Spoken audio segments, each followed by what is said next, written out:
Assalamualaikum warahmatullahi wabarakatuh. Perkenalkan, nama saya Rangga Arya Saputra. Saya dari kelas reguler C PJOKR 2019. Saya akan mempresentasikan mata kuliah pertumbuhan perkembangan peserta didik dari dosen saya, Yunita Lesma SMPD. Kita slide berikutnya. Konsep dasar pertumbuhan. Pertumbuhan adalah pertambahan dalam berbagai sifat luar dari seseorang.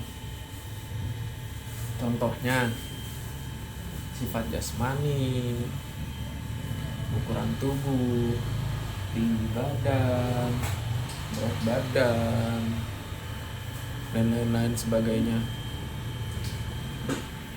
Kan?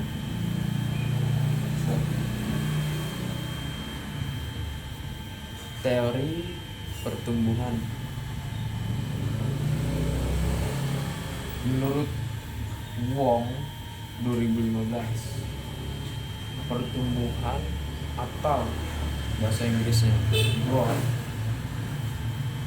adalah bertambahnya jumlah besarnya sel di seluruh tubuh secara kuantitatif dan bisa diukur. Berkaitan dengan masalah perubahan dalam besar, jumlah, ukuran, atau dimensi tingkat sel, organ maupun individu yang bisa diukur dengan ukuran berat atau gram pound, ukuran panjang atau sentimeter, inci, umur tulang dan keseimbangan metabolik atau retensi kalsium dan nitrogen tubuh. Dan berdasarkan menurut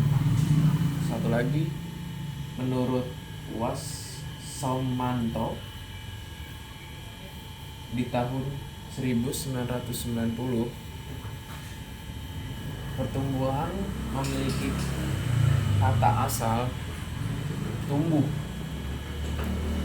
Tumbuh memiliki arti timbul atau hidup dan bertambah besar atau sempurna. Sehingga secara istilah pertumbuhan memiliki pengertian perubahan secara kuantitatif pada fisik manusia karena beberapa faktor, yaitu faktor internal dan faktor eksternal. Perubahan kuantitatif sendiri dapat diukur atau dinyatakan dalam suatu satuan serta dapat diamati secara jelas. Misalnya berupa pertambahan, pembesaran, perubahan, ukuran dan bentuk. Hal yang tidak ada menjadi ada, kecil menjadi besar, sedikit menjadi banyak, pendek menjadi tinggi, serta kurus menjadi gemuk. Itu menurut Wassomanto pada tahun 1990.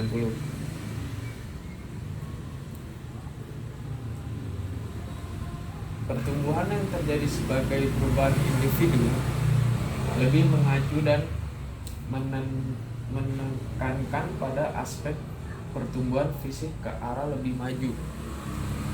Oleh karena itu, sebagai hasil dari pertumbuhan adalah bertambahnya berat panjang atau tinggi badan, tulang dan otot menjadi lebih kuat, tingkat tubuh menjadi lebih besar,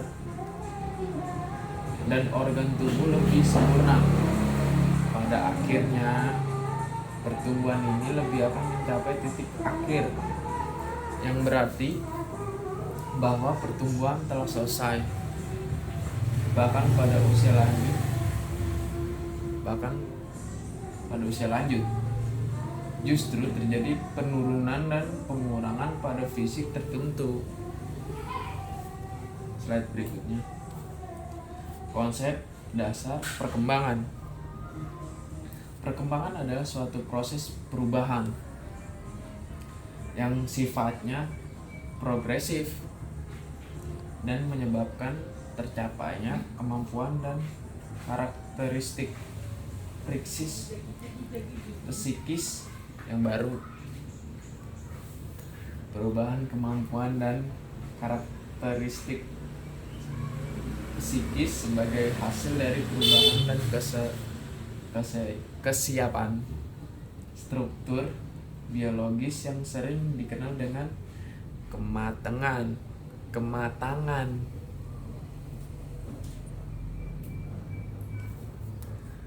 Teori perkembangan. Menurut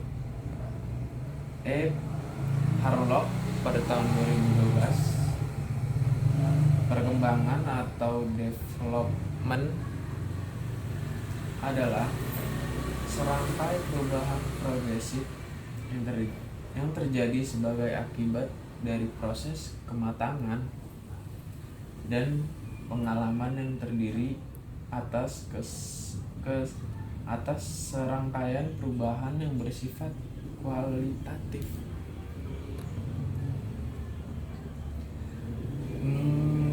Merujuk kepada perubahan sistematik tentang fungsi fisik dan psikis. Perubahan fisik meliputi perkembangan biologis dasar sebagai hasil dari konsepsi atau pembuahan ovum oleh sperma dan hasil dari interaksi proses biologis dan genetik dengan lingkungan. Sementara perubahan psikis menyangkut seluruh karakter psikologis individu seperti perkembangan kognitif, emosi, sosial, dan moral. Perkembangan tentu memiliki perbedaan dengan pertumbuhan ketika pertumbuhan identik dengan perubahan secara kuantitatif, maka perkembangan sendiri identik dengan perubahan secara kualitatif. Perkembangan memiliki arti perihal perkembangan. Kemudian arti perkembangan sendiri adalah pertambahan, memekar, atau membentang. Itu menurut Muhyiddin Shah pada tahun 2004. Nah, ini teori perkembangan. Teori perkembangan adalah meliputi 1. Perkembangan psikoseksual, 2. Perkembangan kognitif, 3. Perkembangan psikososial, 4. Perkembangan moral, 5. Perkembangan emosi. Aspek-aspek pertumbuhan dan perkembangan. Dari proses perkembangan dapat dikelompokkan menjadi 3, yaitu aspek biologis, merupakan perkembangan pada fisik individu. Contohnya, bertambahnya berat badan dan tinggi badan tentunya dapat diukur. Kedua, aspek kognitif meliputi perubahan kemampuan dan cara berpikir. Aspek ini merupakan perubahan dalam proses pemikiran yang merupakan hasil dari lingkungan sekitar. Salah satunya yaitu anak mampu menyelesaikan soal-soal. Aspek psikososial dapat diartikan bahwa aspek ini merupakan perubahan aspek perasaan, emosi, dan hubungan dengan orang lain. Nah, itu aja. Sekian dari saya. Sekian dan terima kasih.